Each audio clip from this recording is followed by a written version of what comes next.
Already we discussed about first law of motion and second law of motion. Now in this class we are going to discuss about third law of motion. Before going to discuss about third law of motion, first let us recall first law of motion and second law of motion once again. First law of motion enappa? First law of motion. First law of motion enna pathina, every body continues in the state of rest or uniform motion until unless external force acts on it அப்படின்னு சொல்றோம். அதாவது வந்து ஒரு object மேல force apply பண்ணலைன்னா அந்த object ரெஸ்ட்ல continue ஆகும், இல்லைன்னா வந்து யூனிஃபார்ம் மோஷன்ல கண்டினியூ ஆயிட்டு இருக்கும் அப்படின்னு ஃபர்ஸ்ட் லா ஆஃப் மோஷன்ல சொல்றோம். சரிங்களா? சரி, இந்த ஃபர்ஸ்ட் லா ஆஃப் மோஷனுக்கு இன்னொரு பேர் என்ன பார்த்தீங்கன்னா law of inertia. Law of inertia அப்படின்னு நம்ம எடுத்துக்கிறோம். லா ஆஃப் இனர்ஷியா எடுத்துக்கிறோம். இந்த லா ஆஃப் இனர்ஷியா 3 டைப்ஸ் இருக்கு. என்னென்ன பார்த்தீங்கன்னா இனர்ஷியா ஆஃப் ரெஸ்ட், அடுத்து inertia of motion, next inertia of direction அப்படின்னு நம்ம 3 laws of motions 3 laws of இனர்ஷியான்னு எடுத்துக்கிறோம். சரிங்களா? சரி, இது ஃபர்ஸ்ட் லா ஆஃப் மோஷன்ல முடிஞ்சுது. அப்போ ஃபர்ஸ்ட் லா ஆஃப் மோஷன்ல என்ன சொல்றாங்கன்னா வந்து force required to change the state of motion of the object. To change the state force is required அப்படின்னு சொல்றாங்க. அதனால தான் இது என்ன சொல்றாங்கன்னா இது வந்து குவாலிட்டேட்டிவ் அனாலிசிஸ் அப்படின்னு சொல்றோம். என்ன சொல்றோம்னா குவாலிட்டேட்டிவ் அனாலிசிஸ். அதாவது Newton's first law of motion என்ன சொல்றோம்னா குவாலிட்டேட்டிவ் அனாலிசிஸ் அப்படின்னு நம்ம எடுத்துக்கிறோம். சரிங்களா? சரி, அடுத்து வந்து நம்ம செகண்ட் லா ஆஃப் மோஷன் பார்க்கலாம். Second law of motion Newton second law of motion. Newton second law of motion என்ன சொல்லுங்க? Force applied on a body is directly proportional to rate of change of momentum. Rate of change of மொமெண்டம்னா change in momentum by time taken அப்படின்னு எடுத்துக்கிறோம். So force equal to mass into acceleration அப்படின்னு ஒரு formula நம்ம கொடுக்குறோம். சரிங்களா? இங்க ஃபோர்ஸுக்கு என்னென்ன யூனிட் வந்திருக்கு பார்த்தீங்கன்னா எம்கேஎஸ் சிஸ்டம்ல வந்து நமக்கு kilogram metre per second square அப்படின்னு வருது. சிஜிஎஸ் சிஸ்டம்ல வந்து நமக்கு gram centimetre per second square எடுத்துக்கிறோம். சரிங்களா? அடுத்து வந்து இந்த kilogram metre per second square newton ஏதாவது எஸ்ஐ யூனிட்ல எப்படி சொல்றோம் பார்க்கலாமா? அதாவது எஸ்ஐ யூனிட் வந்து பாத்தீங்கன்னா நியூட்டன். எஸ்ஐ யூனிட் என்ன சொல்லுங்க? நியூட்டன் வரும். ஒரு நியூட்டன் இஸ் ஈக்குவல் நமக்கு 1 kilogram metre per second square அப்படின்னு கிடைக்குது. அதே மாதிரி சிஜிஎஸ் சிஸ்டம் இருக்கு இல்லையா, அது gram centimetre per second square, அதை டைன் சொல்றோம். ஒரு டைன் இஸ் ஈக்குவல் என்ன சொல்றோம்னா 1 கிராம் சென்டிமீட்டர் பர் செகண்ட் ஸ்கொயர்னு சொல்றோம். சரிங்களா? ஒரு Newton is equal to 10 power 5 time. இது ஆல்ரெடி நம்ம பார்த்துருந்தோம். ஸோ நியூட்டனை டைனா மாற்றணும்னா 10 பவர் 5ல மல்டிப்ளை பண்ணணும். இதே டைனை நியூட்டனா மாற்றணும்னா 10 பவர் 5ல டிவைட் பண்ணணும். சரிங்களா? சரி, நியூட்டனை டைனா மாற்றணும்னா 10 பவர் 5ல மல்டிப்ளை பண்ணணும். டைனை வந்து நியூட்டனா மாற்றணும்னா 10 பவர் 5ல டிவைட் பண்ணணும் இப்படின்னு இருக்கு. சரி, இந்த யூனிட்ஸ் எல்லாம் போக கிராவிடேஷனல் யூனிட் அப்படின்னு ஒன்று இருக்கு. கிராவிடேஷனல் யூனிட் அப்படின்னு இருக்கு. கிராவிடேஷனல் யூனிட் என்னென்ன பார்த்தீங்கன்னா கிலோகிராம் வெயிட். அதாவது ஃபோர்ஸை வந்து நம்ம கிலோகிராம் வெயிட்னு கிராவிடேஷனல் யூனிட்ல சொல்லுவோம். இந்த கிலோகிராம் வெயிட்டுக்கு வந்து இன்னொரு பேர் என்ன பார்த்தீங்கன்னா கிலோகிராம் ஃபோர்ஸ் அப்படின்னு எடுத்துக்கிறோம். கிலோகிராம் வெயிட் இல்ல கிலோகிராம் ஃபோர்ஸ் அப்படின்னா என்ன மீனிங் அப்படின்றத நம்ம இப்போ பார்க்கலாம். அதாவது 1 கிலோகிராம் ஆப்ஜெக்ட் மேல எர்த் வந்து சர்டைன் ஃபோர்ஸ் எக்ஸர்ட் பண்ணும். அதுதான் 1 கிலோகிராம் வெயிட். அதாவது வந்து force exerted by earth on 1 kilogram object is known as 1 kilogram weight. அப்படின்னா மாஸ் வந்து 1 கிலோகிராம் எடுத்துக்கணும். ஆக்சலரேஷன் ஈக்குவல் டு ஜின்னு எடுத்துக்கிட்டு that is 9.8 metre per second ஸ்கொயர்னு எடுத்துக்கிறோம். இப்படி இருந்துச்சுன்னா இந்த ஃபோர்ஸ் வந்து எவ்வளவு சொல்றோம்னா 1 கிலோகிராம் வெயிட் அப்படின்னு எடுத்துக்கலாம். இல்லைன்னா அது பேர் வந்து 1 கிலோகிராம் ஃபோர்ஸ்னு எடுத்துக்கலாம். புரியுதுங்களா உங்களுக்கு? சரி, அப்போ வந்து kilogram weight or kilogram force ரெண்டுமே சேம் தான். இது கிராவிடேஷனல் யூனிட் ஆஃப் ஃபோர்ஸ்னு வரும். சரிங்களா? ஆக்சுவலா இந்த கிலோகிராம் வெயிட் எப்படி டிஃபைன் பண்றதுன்னா force exerted by the earth on 1 kilogram object is known as kilogram weight அப்படின்னு எடுத்துக்கிறோம். சரி, ஃபோர்ஸ்க்கு என்ன ஃபார்முலா பாருங்க? Mass into acceleration. ஃபோர்ஸ் பிளேஸ்ல 1 கிலோகிராம் வெயிட் சப்ஸ்டிட் பண்ணலாமா? இஸ் ஈக்குவல் டு மாஸ் எவ்வளவு சப்ஸ்டிட் பண்ணலாம்? 1 கிலோகிராம் சப்ஸ்டிட் பண்ணுங்க.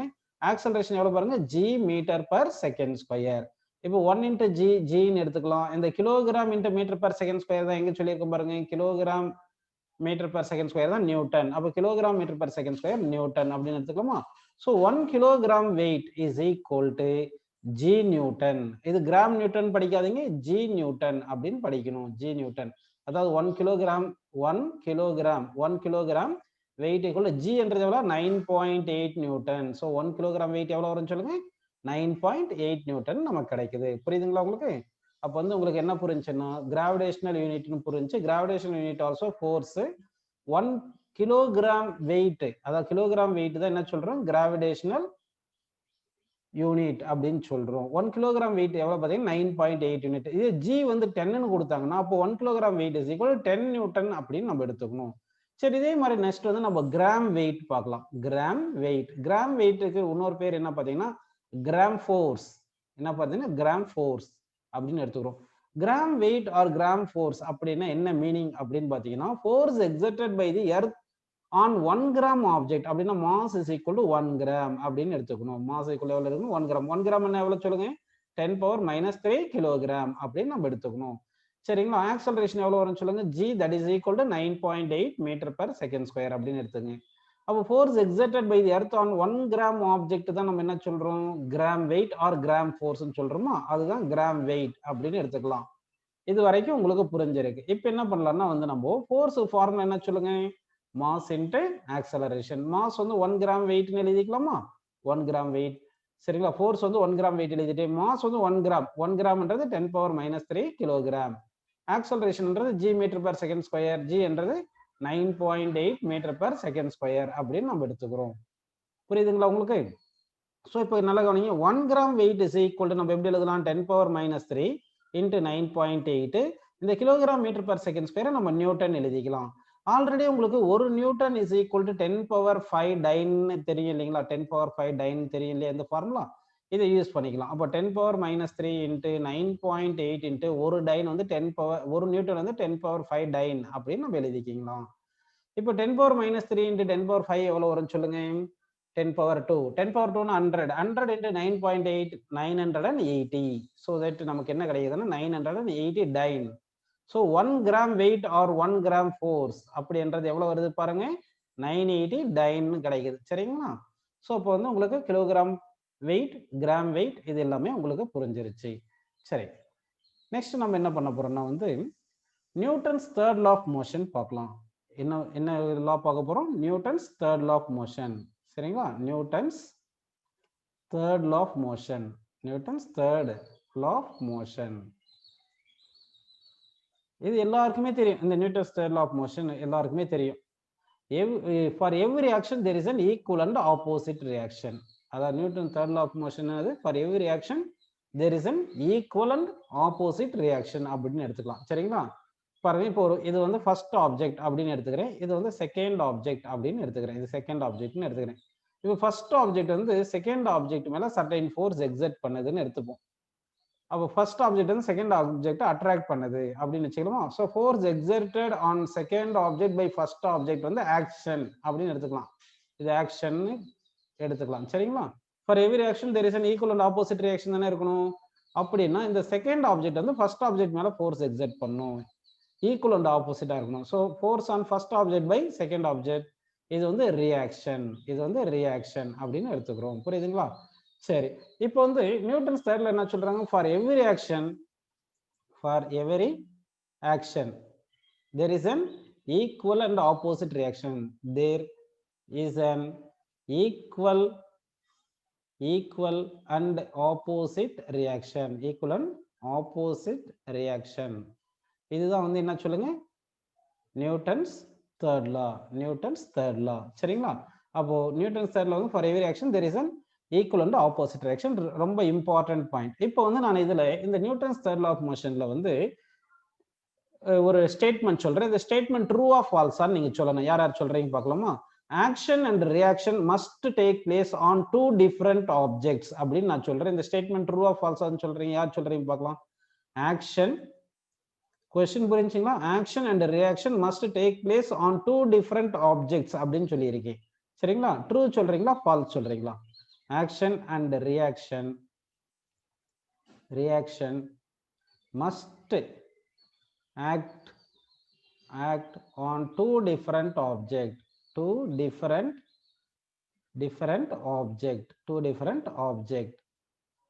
அப்படின்னா that is அப்படின்னா என்னது action reaction must act 2 different objects. Action reaction cannot take place on same object. சரிங்களா.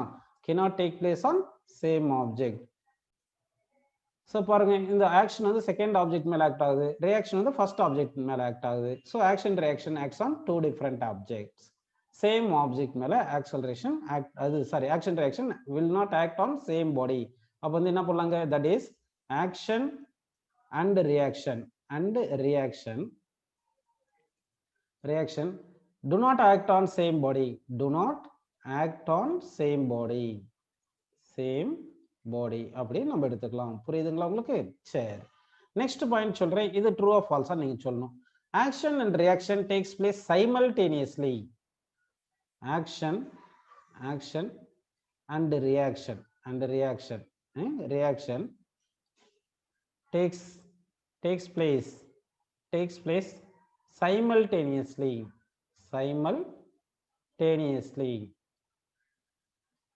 Action and reaction takes place simultaneously. அதாவது first object second object மேல force எக்ஸெக்ட் பண்ற மொமெண்ட்லயே செகண்ட் ஆப்ஜெக்ட் ஃபர்ஸ்ட் ஆப்ஜெக்ட் மேல force எக்ஸெக்ட் பண்ணுது அப்படின்னு சொல்றேன். இப்போ ஃபர்ஸ்ட் ஆப்ஜெக்ட் வந்து செகண்ட் ஆப்ஜெக்ட் மேல ஃபோர்ஸ் எக்ஸெக்ட் பண்ணிட்டு அப்புறம் 1 hour கழிச்சு செகண்ட் ஆப்ஜெக்ட் வந்து ஃபர்ஸ்ட் ஆப்ஜெக்ட் மேல ஃபோர்ஸ் எக்ஸெக்ட் பண்ணுதுன்னு கிடையாது.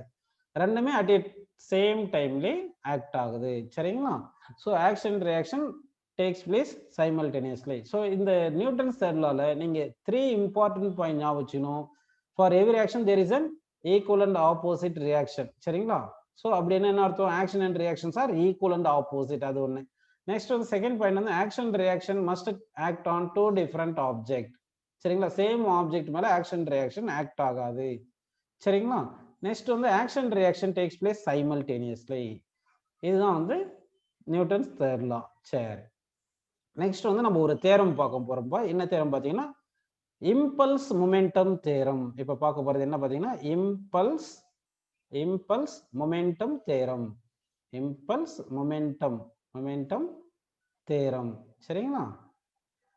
அதுக்கு முன்னாடி ஃபர்ஸ்ட் உங்களுக்கு இம்பல்ஸ் என்ன அப்படின்னா வந்து, அதாவது இம்பல்ஸ்ன்றது என்ன பார்த்தீங்கன்னா சேஞ்ச் இன் மொமெண்டம் தான் இம்பல்ஸ் அப்படின்னு சொல்றோம். So impulse is equal to change in momentum தான் இம்பல்ஸ் மொமெண்டம் தேரம்ன்றது. சரிங்களா? அப்ப இம்பல்ஸ் மொமெண்டம் தேரம்னா என்ன சொல்லுங்க, இம்பல்ஸ் இஸ் ஈக்குவல் டு அதாவது impulse is equal to change in momentum. இதுதான் வந்து impulse momentum theorem. Impulse simple வந்து ஐன்னு எடுத்துங்க. சேஞ்ச் இன் மொமெண்டம் வந்து final momentum minus initial momentum. So இதுதான் வந்து என்ன பார்த்தீங்கன்னா இம்பல்ஸ் மொமெண்டம் தேரம். சரிங்களா? அப்போ impulse equal to final momentum mass into final velocity எழுதிங்க. இனிஷியல் மொமெண்டம் நம்ம என்ன எழுதிக்கலாம், மாஸ் இன்டு இனிஷியல் வெலாசிட்டி, இப்படி கூட நம்ம எழுதிக்கலாம். சரிங்களா? இப்படி எழுதிட்டு impulse is equal to mass into v minus u, இப்படி நம்ம எழுதிக்கலாம். புரியுதுங்களா? இதுதான் இம்பல்ஸ் மொமெண்டம் தேரம். சரிங்களா? சரி, ஆக்சுவலா இம்பல்ஸ்ன்றது என்ன சொல்லுங்க, சேஞ்ச் இன் மொமெண்டம்ன்றதான் இம்பல்ஸ். ஆல்ரெடி உங்களுக்கு நியூட்டன் செகண்ட் லா ஆஃப் மோஷன்ல சேஞ்ச் இன் மொமெண்டம்க்கும் ஃபோர்ஸுக்கும் ரிலேஷன் பார்த்துருந்தோம். ஞாபகம் இருக்கா உங்களுக்கு? அதாவது force is equal to change in momentum by time taken, time interval அப்படின்னு பார்த்துருந்தோம். அப்போ change in momentum is equal என்ன வரும் சொல்லுங்க, ஃபோர்ஸ் இன்டு டைம் இன்டர்வல் அப்படின்னு வருது. The time interval for which the force acted. இது ரெண்டுத்தையும் ஃபோர்ஸையும் டைம் இன்டர்வல், அதை time taken to exact force, இது ரெண்டுத்தையும் மல்டிப்ளை பண்ணா நமக்கு சேஞ்ச் இன் மொமெண்டம் கிடைக்கும். இந்த சேஞ்ச் இன் மொமெண்டம் தான் இம்பல்ஸ் சொல்றதுனால impulse equal to force into time of action of force அப்படின்னு நம்ம எடுத்துக்கிறோம். சரிங்களா? அப்போ what is the unit of இம்பல்ஸ்னு வரும். யூனிட் ஆஃப் இம்பல்ஸ் என்ன வரும் சொல்லுங்க, யூனிட் ஆஃப் இம்பல்ஸ் வந்து என்ன பார்த்தீங்கன்னா உங்களுக்கு ஃபோர்ஸுக்கு வந்து நியூட்டன் போட்டுக்கலாமா, டைமுக்கு வந்து செகண்ட்னு போட்டுங்க. So newton second is the unit of impulse அப்படின்னு நம்ம எடுத்துக்கலாம். சரிங்களா? இப்போ இன்னொரு டேர்ம் கொண்டு வர போறேன், இம்பல்சிவ் ஃபோர்ஸ்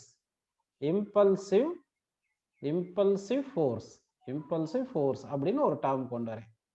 இம்பல்சிவ் ஃபோர்ஸ் என்ன பார்த்தீங்கன்னா, இப்போ வந்து உங்களுக்கு ஃபோர்ஸ் வந்து ஷார்டஸ்ட் டைம்ல ஆக்ட் ஆகுதுன்னு வச்சுங்க. ஷார்டஸ்ட் டைம்ல ஃபோர்ஸ் ஆக்ட் ஆச்சுன்னா வந்து, அதாவது ஷார்டஸ்ட் டைம்ல லார்ஜர் ஃபோர்ஸ் ஆக்ட் ஆகும். ஷார்டஸ்ட் டைம்ல லார்ஜஸ்ட் ஃபோர்ஸ் ஆக்ட் ஆகும். அப்படி ஆக்ட் ஆனாதான் அதுதான் இம்பல்சிவ் ஃபோர்ஸ் அப்படின்னு அர்த்தம். நீங்க இப்போ ஃபாஸ்டா ரோட்ல நடந்து போயிட்டே இருப்பீங்க, ஏதாவது ஒரு கல் இருந்துச்சுன்னு வச்சுங்க, அந்த கல் மேல போய் இடிச்சிட்டீங்கன்னா அப்ப என்ன ஆகும், ஷார்ட் டைம்ல தான் உங்களுக்கு அந்த கல் வந்து ஸ்டோன் வந்து உங்க மேல ஃபோர்ஸ் எக்ஸர்ட் பண்ணியிருக்கும், ஆனா லார்ஜர் ஃபோர்ஸ் எக்ஸர்ட் பண்ணியிருக்கும். அதனாலதான் அது இம்பல்சிவ் ஃபோர்ஸ்ன்றோம். அப்ப இம்பல்ஸ்னா இம்பல்ஸ் அப்படின்றது என்ன பாத்தீங்கன்னா வந்து change in momentum. Change in momentum சரிங்களா? சேஞ்ச் இன் மொமெண்டம் சரிங்களா? இம்பல்சிவ் ஃபோர்ஸ் அப்படின்னா பாத்தீங்கன்னா impulsive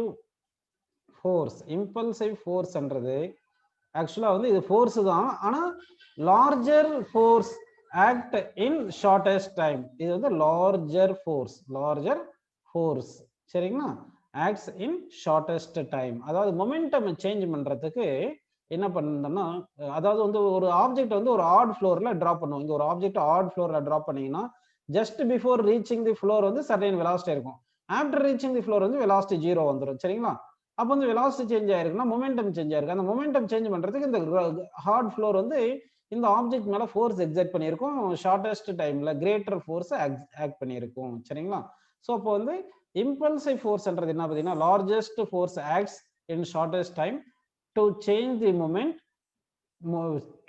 moment within fraction of seconds. அதுதான் இம்பல்சிவ் ஃபோர்ஸ் அப்படின்னு நம்ம சொல்றோம். புரியுதுங்களா உங்களுக்கு? சரி, இப்போ வந்து ஃபோர்ஸ் வெர்சஸ் டைம் கிராஃப் நான் வரைகிறேன் சரிங்களா? ஃபோர்ஸ் வெர்சஸ் டைம் கிராஃப் வரைகிறேன் பாருங்க. இப்போ ஃபோர்ஸை வந்து நம்ம ஒய் ஆக்சிஸ்ல எடுத்துக்கலாம், டைமை வந்து நம்ம எக்ஸ் ஆக்சிஸ்ல எடுத்துக்கலாம் சரிங்களா? ஃபோர்ஸை வந்து என்ன பண்ணியிருக்கேன் பாருங்க, ஒய் ஆக்சிஸ்லயும் டைம் வந்து எக்ஸ் ஆக்சிஸ்லயும் எடுத்திருக்கேன் நான் சரிங்களா? இப்போ இந்த கிராஃப் வரைஞ்சிருக்கேன், நல்லா கவனிங்க. இப்போ ஒரு கிராஃப் வரைஞ்சிருக்கேன்.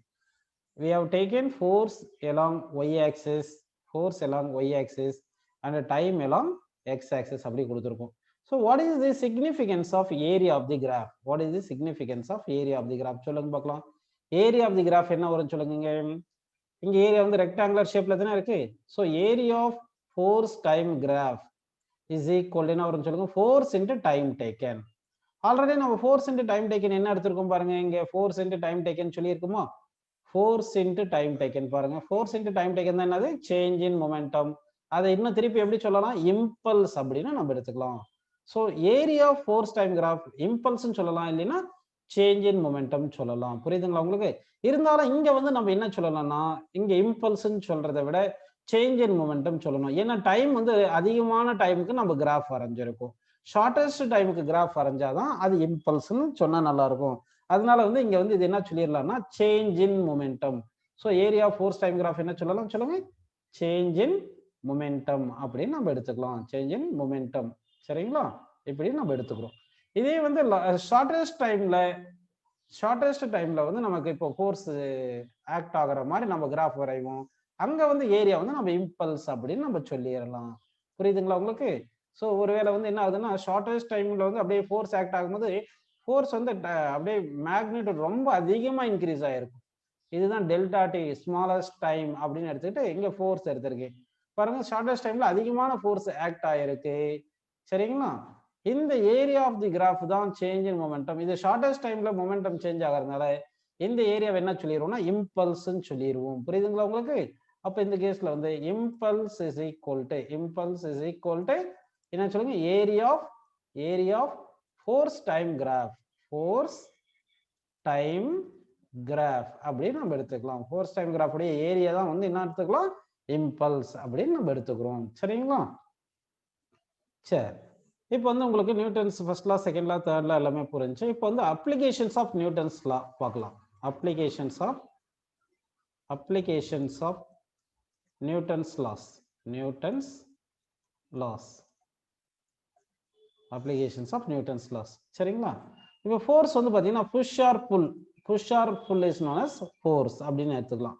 இந்த புஷிங் ஃபோர்ஸை இங்கே நான் நார்மல் ரியாக்ஷன் அப்படின்னு கொண்டு வரேன்.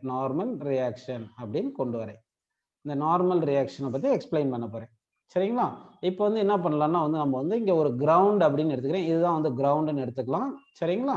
இந்த கிரவுண்டு மேலே ஒரு ஆப்ஜெக்டை இப்போ பிளேஸ் பண்ண போறேன். இந்த கிரவுண்ட் மேலே நான் ஒரு ஆப்ஜெக்டை இப்போ பிளேஸ் பண்ணியிருக்கேன் சரிங்களா? சரி, இந்த கிரவுண்ட் மேலே இப்போ ஆப்ஜெக்டை பிளேஸ் பண்ணிட்டேன். இப்போ வந்து என்ன நடக்க போகுதுன்றது பாருங்க. இந்த ஆப்ஜெக்ட்டுக்கு வெயிட் இருக்குல்ல, இந்த எர்த் வந்து கிராவிடேஷனல் ஃபோர்ஸ் வந்து ஆக்ட் பண்ணும். அதனால இந்த ஆப்ஜெக்ட் மேலே எம்ஜி ஃபோர்ஸ் ஆக்ட் ஆகும். ஸோ இந்த எம்ஜி ஃபோர்ஸ் என்ன பண்ணணும்னா இந்த கிரவுண்டை வந்து புஷ் பண்ணும். அதாவது இங்க எர்த் இருக்கு. இந்த எர்த் வந்து இந்த பிளாக் மேல வெயிட் ஃபோர்ஸ், அதாவது gravitation force MG force exert பண்ணுது. அப்ப இந்த பிளாக் மேல எம்ஜி ஃபோர்ஸ் எர்த் எக்ஸர்ட் பண்றதுனால இந்த பிளாக் வந்து எம்ஜி ஃபோர்ஸ்ல என்ன பண்ணணும்னா இந்த கிரவுண்ட புஷ் பண்ணுது. அந்த புஷிங் ஃபோர்ஸ் தான் நார்மல் ரியாக்ஷன் n அப்படின்னு எடுத்துக்கிறோம். புஷிங் ஃபோர்ஸ் என்ன சொல்றோம்? நார்மல் ரியாக்ஷன் n அப்படின்னு எடுத்துக்கிறோம். சரிங்களா? உங்களுக்கு புரியுதுங்களா? சரி.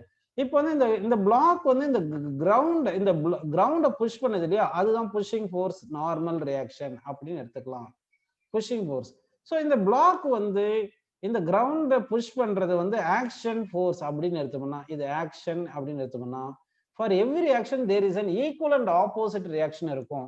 அப்ப இந்த பிளாக் வந்து இந்த கிரவுண்ட புஷ் பண்றது n ஃபோர்ஸ்ல புஷ் பண்ணா அது ஆக்ஷன் எடுத்துட்டு, இப்ப கிரவுண்ட் வந்து இந்த பிளாக்க வந்து ஈக்குவல் அண்ட் ஆப்போசிட் n ஃபோர்ஸ்ல இப்படி ஃபோர்ஸ் எக்ஸர்ட் பண்ணும். இதுதான் நார்மல் ரியாக்ஷன் அப்படின்னு சொல்றோம்.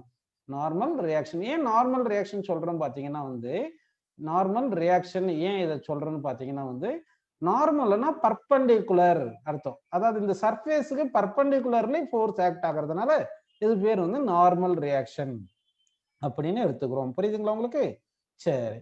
அப்ப வந்து ஒரு ஆப்ஜெக்டை வந்து இன்னொரு சர்ஃபேஸ் மேல பிளேஸ் பண்ணும்போது அங்க வந்து என்ன ஆக்ட் ஆகும்னா அந்த கான்டாக்ட் ஃபோர்ஸ் ஆக்ட் ஆகும். அதாவது வந்து இந்த பிளாக் வந்து கிரவுண்ட் மேல எக்ஸர்ட் பண்ற ஃபோர்ஸும், கிரவுண்ட் வந்து பிளாக் மேல எக்ஸர்ட் பண்ற ஃபோர்ஸஸும் ஆக்ஷன் ரியாக்ஷன் தான். அது ஏன் இங்க ஆக்ஷன் ரியாக்ஷன் எப்படி வந்திருக்குன்னா, இந்த கான்டாக்ட்னால வந்ததுனால இந்த ஃபோர்ஸை வந்து நம்ம கான்டாக்ட் ஃபோர்ஸ் அப்படின்னு சொல்றோம். அப்படின்னா நார்மல் ரியாக்ஷன் வந்து கான்டாக்ட் ஃபோர்ஸ்.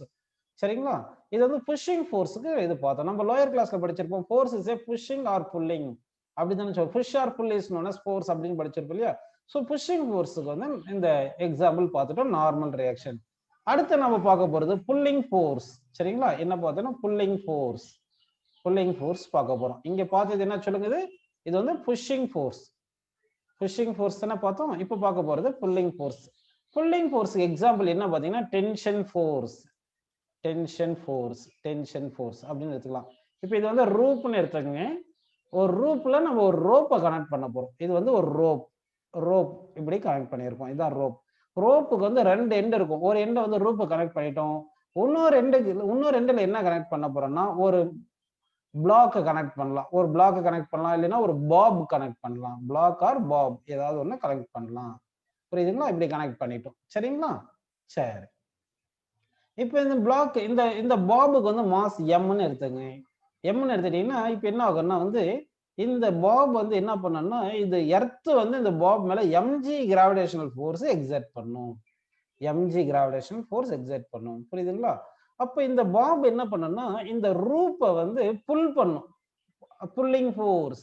அப்ப திஸ் மாஸ் இது பிளாக் ஏதாவது ஒன்று எடுத்துங்க. இந்த பிளாக் வந்து இந்த ரூப்பை வந்து புல் பண்ணுது வித் சர்டைன் ஃபோர்ஸ். அந்த புல்லிங் ஃபோர்ஸ் தான் வந்து டென்ஷன் ஃபோர்ஸ். புல்லிங் ஃபோர்ஸ் தான் டென்ஷன் ஃபோர்ஸ். இது ஆக்ஷன் நம்ம எடுத்துக்கலாம்.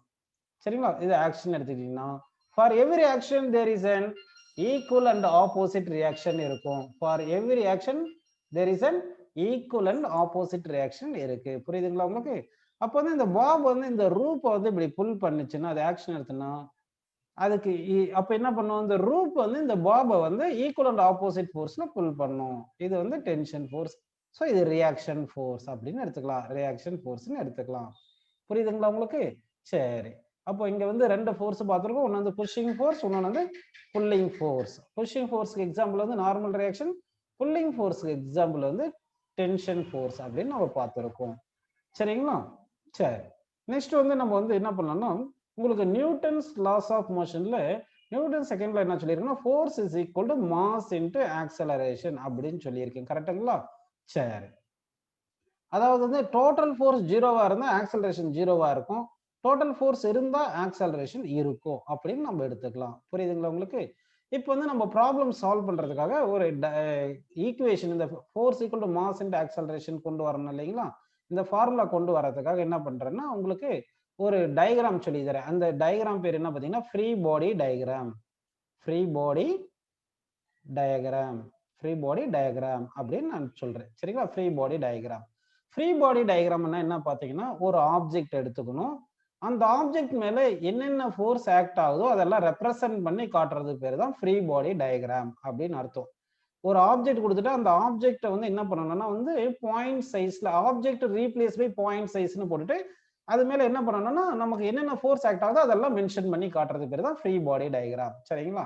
இப்போ வந்து ஒரு 2-3 டயக்ராமுக்கு நான் ஃப்ரீ பாடி டயக்ராம் வரைஞ்சி காமிச்சிடுறேன். அடுத்து வரைகிற டயக்ராமுக்கு நான் வரைகிற டயக்ராம் கரெக்டா தப்பான்னு சொல்லணும். சரிங்களா? இப்ப நல்லா கவனிங்க. இது வந்து கிரவுண்டுன்னு எடுத்திருக்கேன். இங்க வந்து ஒரு ஆப்ஜெக்ட்னு வச்சிருக்கேன். சரிங்களா? இது கிரவுண்டு, இது ஒரு ஆப்ஜெக்ட் அப்படின்னு எடுத்திருக்கோம்.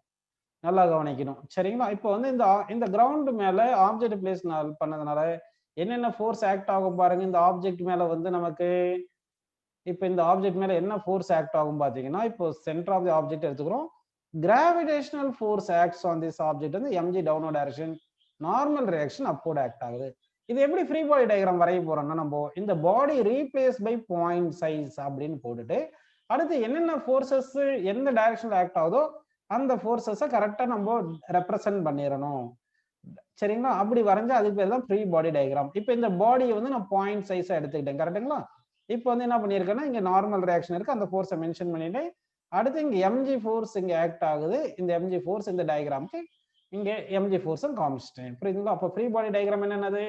ஆப்ஜெக்ட் வந்து பாயிண்ட் சைஸ்ல ரீப்ளேஸ் பண்ணிட்டு, என்னென்ன ஃபோர்ஸ் ஆக்ட் ஆகுதோ அந்த ஃபோர்ஸஸ் எல்லாம் நம்ம மென்ஷன் பண்ணி காமிச்சிரணும். இதுதான் ஃப்ரீ பாடி டயகிராம். சரிங்களா? இன்னொரு எக்ஸாம்பிள் சொல்றேன் பாருங்க. இது வந்து ரூஃப்னு எடுத்துக்கலாமா? ரூஃப் எடுத்துட்டு அதுக்கு வந்து ஒரு ரோப்ப கனெக்ட் பண்ணி அதுல ஒரு மாஸ கனெக்ட் பண்ணிட்டேன். அப்ப இங்க என்ன ஆக்ட் ஆகும்? இங்க mg ஃபோர்ஸ் ஒன்னு ஆக்ட் ஆகும். இங்க வந்து டென்ஷன் ஃபோர்ஸ் ஒன்னு ஆக்ட் ஆகும். கரெக்ட்டுங்களா? சரி. நல்லா கவனிக்கணும்.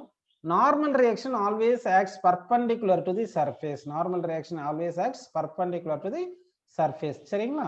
அடுத்து வந்து டென்ஷன் ஃபோர்ஸ் இருக்கு இல்லையா? Pulling force. இது always pulling force along the string act ஆகும். along தி ஸ்ட்ரிங் ஆக்ட் ஆகும். புல்லிங் ஃபோர்ஸ் வந்து along தி ஸ்ட்ரிங் ஆக்ட் ஆகும் அப்படின்னு நீங்க புரிஞ்சுக்கணும். சோ இந்த கேஸுக்கு வந்து நம்ம ஃப்ரீ பாடி டயகிராம் வரையலாம் பாருங்க. ஒரு பாடி வந்து ரோப்ல கனெக்ட் பண்ணியிருக்கோம் இல்லையா? அதுக்கு ஃப்ரீ பாடி டயகிராம். இது mg ஃபோர்ஸ் ஒன்னு எடுத்திருக்கேன். இங்க வந்து பாருங்க டென்ஷன் ஃபோர்ஸ் அப்படின்னு காமிச்சிருக்கும். புரியுதுங்களா உங்களுக்கு? சரி. இப்போ ஒரு டயகிராம் கொடுத்து நான் 2 3 டயகிராம் ஃப்ரீ பாடி டயகிராம் வரையறேன். எந்த ஆப்ஷன் கரெக்ட், எந்த ஆப்ஷன் தப்புன்னு நீங்க சொல்லணும். புரியுதுங்களா? இப்போ வந்து நல்லா பாருங்க. இதுதான் வந்து ஒரு இன்க்ளைன்ட் பிளேன் அப்படி எடுத்திருக்கேன். என்ன இன்க்ளைன்ட் பிளேன் பாத்தீங்கன்னா, ஸ்மூத் இன்க்ளைன்ட் பிளேன். இது வந்து எப்படி ஸ்மூத் இன்க்ளைன்ட் பிளேன் அப்படின்னு எடுத்திருக்கேன். சரிங்களா? இப்போ வந்து இதுல வந்து ஒரு ஆப்ஜெக்ட பிளேஸ் பண்றேன். இங்க வந்து ஒரு ஆப்ஜெக்ட இங்க பிளேஸ் பண்ணியிருக்கேன். இப்போ ஒரு ஆப்ஜெக்ட் பிளேஸ் பண்ணியிருக்கேன். புரிஞ்சுங்களா? இப்போ இந்த ஆப்ஜெக்ட் இருக்கு. இந்த ஆப்ஜெக்ட்டுக்கு மாஸ் இருக்கு. சரிங்களாப்பா? இப்போ இந்த ஆப்ஜெக்ட் மேல நம்ம என்ன பண்ணணும்னா, என்னென்ன ஃபோர்ஸஸ் ஆக்ட் ஆகுதோ அது எல்லாமே ஃப்ரீ பாடி டயகிராம்ல நம்ம வரைஞ்சு காட்டணும்.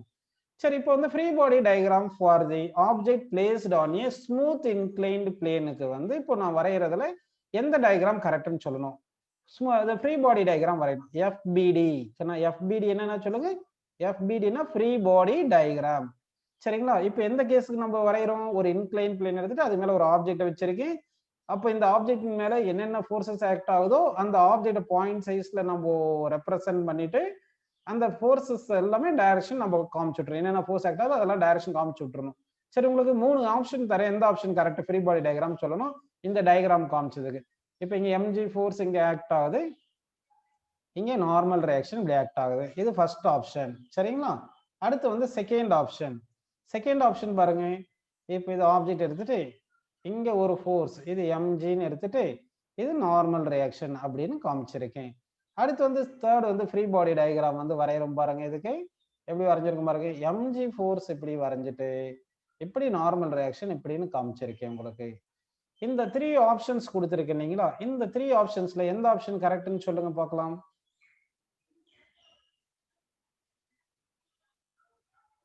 Gravitational force always acts downward direction அப்படின்னா இங்க கிராவிடேஷனல் ஃபோர்ஸ்னு ஒன்னு ஆக்ட் ஆகும். கரெக்ட்டுங்களா? கிராவிடேஷனல் ஃபோர்ஸ்னு ஒன்னு ஆக்ட் ஆகும். அது எந்த டைரக்ஷன்ல இருக்கும்?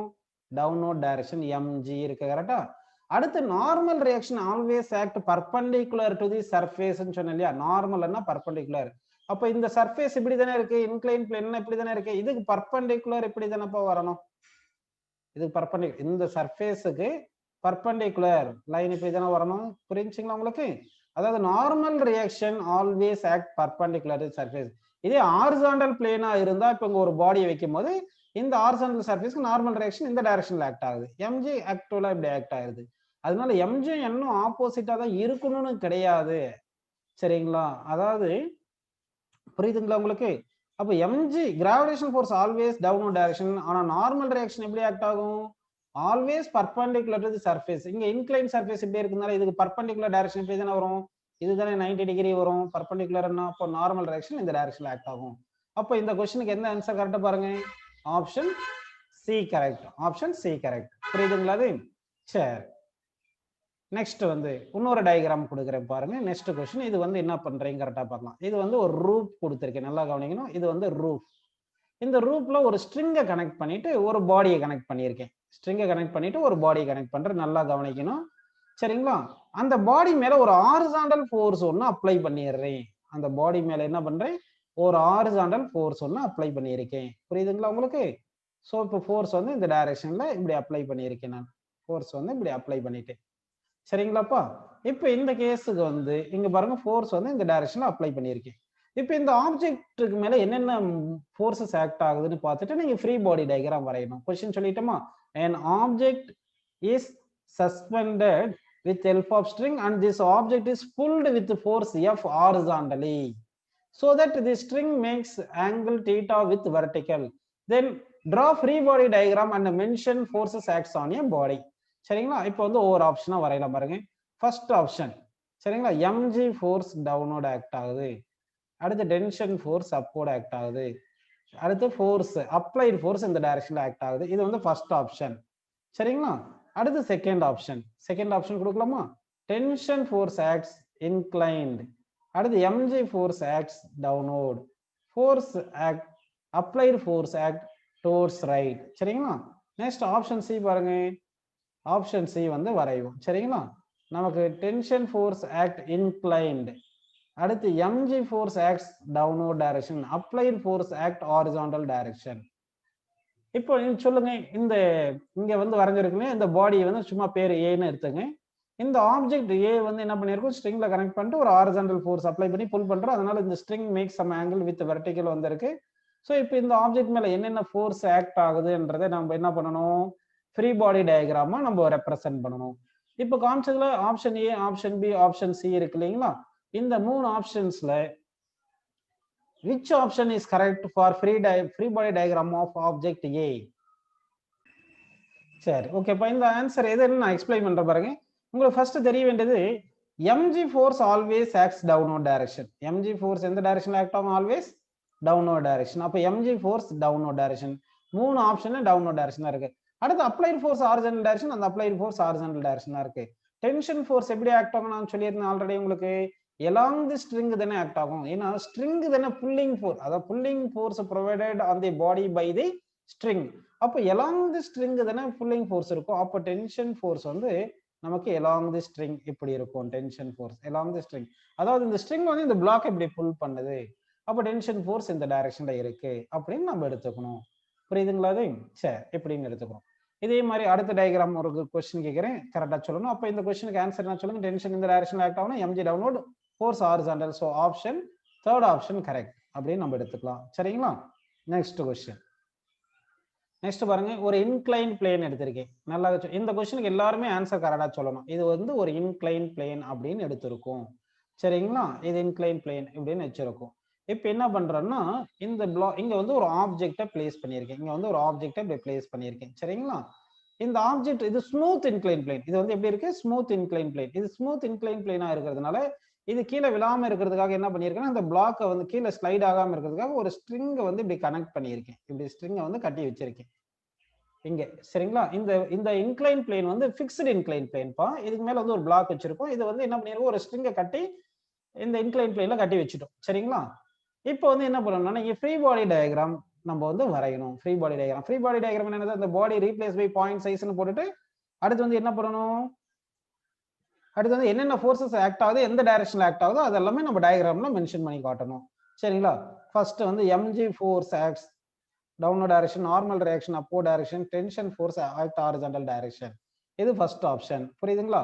அடுத்து செகண்ட் ஆப்ஷன் வந்து normal reaction acts inclined, mg is acting like this direction and tension is acting in this direction அப்படின்னு கொடுத்திருக்கோம். அடுத்து தேர்ட் ஆப்ஷன் பாத்தீங்கன்னா உங்களுக்கு வந்து tension force acts in this direction, normal reaction acts in this direction, mg is acting downward direction. Now tell me which option is correct for this question. அதாவது ஒரு black வந்து incline plane மேல place பண்ணிட்டோமா? பண்ணிட்டோம். இந்த block வந்து இது incline plane smooth incline பிளேனா இருக்கிறதுனால என்ன பண்ணா கீழே ஸ்லைட் ஆகிரும்ன்றதுனால ஸ்லைட் ஆகாம இருக்கிறதுக்காக ஒரு ஸ்ட்ரிங்ல கனெக்ட் பண்ணி இந்த பிளாக் வந்து ஒரு ஸ்ட்ரிங்ல கனெக்ட் பண்ணி இந்த இன்க்ளைன் பிளேனை கட்டி வச்சுட்டு ஸோ இப்போ வந்து இந்த பிளாக் மேல வந்து ஃபோர்ஸஸ் ஆக்ட் ஆகும். அந்த ஃபோர்ஸஸ் எல்லாம் வந்து எந்த டைரக்ஷன்ல என்னென்ன ஃபோர்ஸ் ஆக்ட் ஆகுதுன்னு நீங்க கரெக்டா மென்ஷன் பண்ணி டிரா பண்ணிட்டீங்கன்னா அதுதான் ஃப்ரீ பாடி டயக்ராம். ஸோ அந்த ஃப்ரீ பாடி டயக்ராம் ஃபார் இந்த கேஸுக்கு வந்து 3 டயக்ராம் வரைஞ்சிருக்கும். Which option is correct? So now listen here. mg force always acts vertically downward direction. mg force எப்படி ஆக்ட் ஆகும் சொல்லுங்க? Always vertically downward direction mg. அடுத்து normal reaction எப்படி ஆக்ட் ஆகும்? Always perpendicular to the surface. So normal reaction acts always perpendicular to the surface. Next, tension force always acts pulling force along the string. இந்த string வந்து pull பண்ணும். அதனால tension force எப்படி act ஆகுது? So normal reaction எப்படி? tension force எப்படி? mg இருக்கு. அத normal reaction எப்படி இருக்கு? tension இந்த டைரக்ஷன்ல இருக்கு. mg force இந்த டைரக்ஷன்ல இருக்கு. Very good. Next diagram. Next diagram பாருங்க. இங்க வந்து என்ன பண்ணிருக்குன்னா ஒரு பிளாக் எடுத்திருக்கேன். இங்க வந்து ஒரு பிளாக் இருக்கு. இது கிரவுண்ட் மேல பிளேஸ் பண்ணிருக்கோம். சரிங்களா? இது பிளாக் இங்க கிரவுண்ட் மேல பிளேஸ் பண்ணிருக்கோம். இந்த கிரவுண்ட் வந்து ஸ்மூத் சர்ஃபேஸ். இங்க என்ன பண்ணிருக்குன்னா ஒரு வெர்டிகல் வால் இருக்கு. என்ன பண்றேன்னா இந்த பிளாக்கை வந்து என்ன பண்றேன்னா இந்த வெர்டிகல் வால்ல வந்து கனெக்ட் பண்ணிருக்கோம். கனெக்ட் பண்ணி வச்சிருக்கோம். புரியுதுங்களா உங்களுக்கு? சரி. இப்போ வந்து என்ன பண்றேன்னா இந்த பிளாக் மேல வந்து நான் ஒரு ஃபோர்ஸ் அப்ளை பண்றேன். இந்த டைரக்ஷன்ல ஃபோர்ஸ் அப்ளை பண்றேன். சரி. இப்போ நல்லா கவனி. இந்த ஒரு பிளாக் வந்து ஹாரிசான்டல் ஸ்மூத் சர்ஃபேஸ்ல பிளேஸ் பண்ணிருக்கேன். A block is placed horizontal smooth surface and this block is connected to the vertical wall with help of string. Then draw free body diagram for this block. அதாவது இந்த பாடிக்கு வந்து நம்ம இந்த பாடியை point சைஸ்ல replace பண்ணிட்டு என்னென்ன ஃபோர்ஸ் ஆக்ட் ஆகுதோ அதெல்லாம் மென்ஷன் பண்ணணும். சரிங்களா? இப்போ வந்து மென்ஷன் பண்ணலாம் பாருங்க. First option normal reaction, mg force, applied force, tension force. இது ஃபர்ஸ்ட் ஆப்ஷன் கொடுத்திருக்கேன். சரிங்களா?